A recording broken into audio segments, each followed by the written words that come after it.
যে BPF BTC অঞ্চলত নায়েই।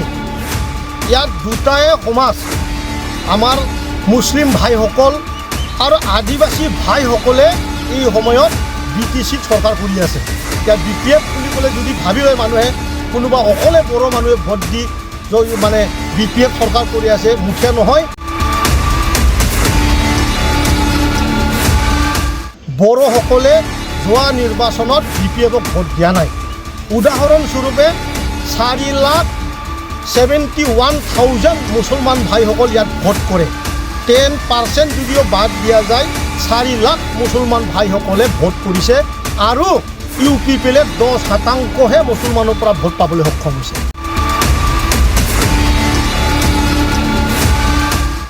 2026 15টা ছিট BTC ছিগমেণ্টৰ, এই 15টাৰ ভিতৰত 12টা ছিট আমি কেনেকৈ দখল কৰিব পাৰোঁ আৰু আমাৰ যুৱ শাখাই এই নিৰ্বাচনত কি ধৰণেৰে অংশগ্ৰহণ কৰিব আৰু নতুন উদ্যমেৰে, যিহেতু সভাপতিকে লৈ সম্পাদক সকলো আমি নতুন, আপোনালোকে কেমেৰাটো ঘূৰাইছে, চব চেংৰা ইয়াতে একেবাৰে ইয়ং তো আমাৰ চিন্তাধাৰাও খুব ইয়ং এইবাৰ। আৰু সেইটোকে আমি যোৱা বিগত ভাৰত স্বাধীন হোৱাৰ পৰাই ডাঙৰ ডাঙৰ পাৰ্টিসকলে যি ধৰণেৰে নতুন নতুন কৌশল ৰাজনীতিক নিৰ্বাচন হ'লে প্ৰয়োগ কৰে, আমিও BTC অঞ্চলত এইবাৰ BTCবাসীক উদ্দেশ্য কৰি কি নতুনত্ব আনিব পাৰোঁ আৰু BTCবাসী মনৰ জয় কেনেকৈ কৰিব পাৰোঁ, আমি সেয়াৰে ডাঙৰ এটা পৰিকল্পনা আমি কৰিছোঁ। আৰু আপোনালোকক মিডিয়াত আজিয়ে আমি অৱগত কৰিব খুজিছোঁ যে এইটো সপ্তাহৰ ভিতৰত আমি ডাঙৰ এটা ৰেলী আমাৰ যুৱ শাখাৰ পৰা আমি ওলাবলৈ গৈ আছোঁ। আমি নাম আজি ক'ব নোৱাৰোঁ, আমাৰ ৰেলীৰ নামটো কি হ'ব। মুঠতে এইবাৰ BTCত 12টা ছিটটো যাতে UPPলৰ হাতত আহে, আমি সেই কাম আমি আজি এই মন্থনত ওলাইছোঁ। UPPL দল হিচাপে আপোনালোকে BTCত এইবাৰ কেইটা সমষ্টিত প্ৰাৰ্থিত্ব দিব? বিগত সময়ত আমাৰ এই 2020 চনৰ যি নিৰ্বাচনৰ ফলাফল, আপোনালোকক অফিচিয়েলি মই এটা কথা ক'ব বিচাৰিছোঁ, ইলেকশ্যন কমিশ্যনাৰৰ যি ৰিপৰ্ট, 7,92,000 BPF পাৰ্টিয়ে পাইছে আৰু UPPলে পাইছে 6,15,000। ডিফাৰেঞ্চটো 1,77,000। আকৌ কৈছোঁ, আমি বিট হৈছোঁ, আমি হাৰিছোঁ BPFৰ লগত 1,77,000 ভোটত। এতিয়া কাহিনীটো ইয়াতে আছে যে BPF BTC অঞ্চলত নায়েই। ইয়াত দুটাই সমাজ, আমাৰ মুছলিম ভাইসকল আৰু আদিবাসী ভাইসকলে এই সময়ত BTCত চৰকাৰ কৰি আছে। ইয়াত BPF বুলি ক'লে যদি ভাবি লয় মানুহে, কোনোবা অকলে বড়ো মানুহে ভোট দি মানে BPF চৰকাৰ কৰি আছে, মুঠে নহয়। বড়োসকলে যোৱা নিৰ্বাচনত BPFক ভোট দিয়া নাই। উদাহৰণস্বৰূপে 4,71,000 মুছলমান ভাইসকল ইয়াত ভোট কৰে।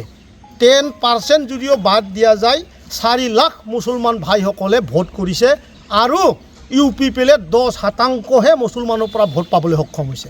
অৰ্থাৎ 3,60,000 মুছলমান মানুহে হাগ্ৰামা ডাঙৰীয়া বা BPFক ভোট কৰিছে। ইয়াত অলপ আগত কোৱা কথাৰ লগত মিলিছে না? আমাক হাৰাইছিলে 177 ভোটত, 1,77,000ত। এতিয়া মুছলমান ভাইসকলে কিমান ভোট দিছে অফিচিয়েলি কৈ আছোঁ আমি, 3,40,000 মুছলমানে ভোট কৰিছে। আনফালেদি আদিবাসী আৰু চাউথাল 2,16,000 মানুহে ভোটিং কৰে। তাৰে ভিতৰত 20%হে মাত্ৰ আমি ভোট পাবলৈ সক্ষম হৈছোঁ। 80% আদিবাসী আৰু চাউথাল ভাইসকলক তেখেতে কিবা হৰেক মালৰ দৰে কিবা ST লাগে না কি লাগে, মই ছ'চিয়েল মিডিয়াত দেখা পাইছিলোঁ। ST লাগে না কিবা এনেকুৱা বেপাৰ কৰিবলৈ গৈছিল আদিবাসী ভাইসকলৰ আগত। মই দেখা পাইছোঁ, নিজৰ চকু দি মই ছ'চিয়েল মিডিয়াত দেখা পাইছোঁ দেই। কোনোবাই AI কৰিছে না কি নাজানো, যদি সত্যতা আছে সেইটো হয়। তেখেতে মানে আদিবাসী ভাইসকলক ST বিকি পেলাই তেখেতসকলক 80% ভোট ল'বলৈ সক্ষম হৈছে। নাজানো মই এতিয়া ST পাইছে না নাই, আমি ইমান খবৰ লোৱা নাই এইসব। কিন্তু কথাটো হ'ল, এই অঞ্চলত BPF আগৰ পৰাও নাই, এতিয়াও নাই আৰু আগন্তুক দিনতো নাথাকে। যদিও তেওঁ ভাবি আছে যে আমি এইবাৰো BTCত 15টা ছিটত আমিয়ে 15টা জিকিম বুলি শব্দবিলাক আমি শুনি পাই আছোঁ, তাৰ কাৰণে এই কথাটো আপোনালোকক অৱগত কৰিছোঁ। BTC নিৰ্বাচনত যিহেতু আপোনালোকে পৰাজয় বৰণ কৰিলে, এইবাৰ অসম বিধানসভা নিৰ্বাচনত কি হ'ব? পৰাজয় ক'ত হ'ল ভাই? মই অলপ আগতে আপোনাক শুনালোৱে দেখোন, হিচাপ ইলেকশ্যন কমিশ্যনাৰৰ ৰিপৰ্টটোৱে আপোনাক দি দিলোঁ। পৰাজয়টো মুঠেই হোৱা নাই, জয়হে হ'লোঁ। আমি 2020 চনত পাইছিলোঁ 4,80,000 ভোট, তেতিয়া আমাৰ চিট আছিলে 12টা, হয় না নহয়? এইবাৰ আমি 6,15,000 ভোট পাইছোঁ, পৰাজয়। আমি জয়ৰ ওপৰত জয়, জয়ৰ ওপৰত জয়। আমাৰ UPPL বিঠা, আমাৰ হ'ল একেবাৰে সত্যতাৰ ওপৰত থিয় হোৱা এটা দল। আমাৰ UPPL দল হ'ল যে আমি সকলো 26টা জনগোষ্ঠীক আগত লৈ যাবৰ কাৰণে, তেখেতসকলৰ সুখ দুখ আৰু তেখেতসকলৰ জাতিটো যাতে এই স্থানৰ অনাবৰত কাৰণে জীয়াই থাকে, তাৰ কাৰণে আমি বনাইছোঁ UPPL দল। আমি UPPL অৰ্থটোৱে সকলোকে লৈ পেলাই শব্দটো তাত সোমাই আছে। BPFটো আজিৰ দিনত নাই। অলপ আগতে মই হিচাপটো দিলোঁ, 4.5 লাখৰ আউট অফ 4.5 লাখ মুছলিম 4 লাখ মানুহে BPF কৰি আছে, হয় না নহয়? 2.5 লাখ আদিবাসী ভাইসকলে 1,80,000 মানুহে ভোট কৰিছে ভাই। 4 আৰু 1,80,000 থাকিল কিমান? 5,80,000 গ'লে, হা? 2 লাখ মানুহে ইদি বেংগলী ৰাজবংশী আৰু 26টা জনগোষ্ঠী। মইতো কৈছোঁ বড়ো মানুহে এটাও ভোট BPFক যোৱা নিৰ্বাচনত দিয়া নাই। গতিকে 20 একৰ্ডক লৈ পেলাই, BTC একৰ্ডক লৈ পেলাই যি শব্দবিলাক আমি বুজি পাওঁ, আজিৰ দিনত বড়ো ৰাইজসকলে BPFক একদম বাৰে এৰি দিছে। এইবাৰ কাৰ লগত মিত্ৰতা থাকিব আপোনাৰ? মিত্ৰতা ভাই আমি চবৰ লগত সাধ্যতে আছোঁ। কেইদিনমান পিছত কিন্তু আমাৰ মিত্ৰতাটো কহাই কেনেকৈ হয় ক'ব নোৱাৰোঁ। মুঠতে আজিৰ দিনত কংগ্ৰেছৰ লগত আমাৰ সঘনে আলোচনা হৈ আছে। মুখ্যমন্ত্ৰী ডাঙৰীয়াক, আমাৰ দিলীপ শইকীয়াৰ লগত আমাৰ আলোচনা হোৱা নাই।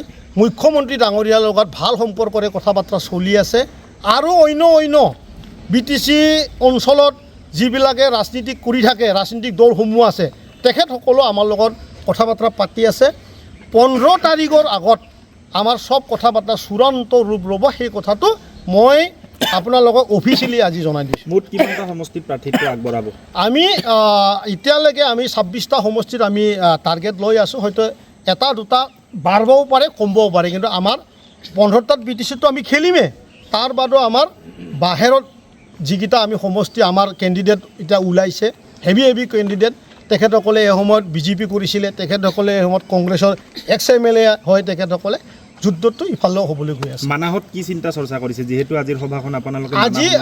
আজি আমি মানাহৰ, আমিতো ক'লোৱে মানাহতো আমাৰ কেণ্ডিডেট থাকিব। এতিয়া মানাহত কেণ্ডিডেট আমাৰ থাকিব আৰু মানাহত আমি জিকিম।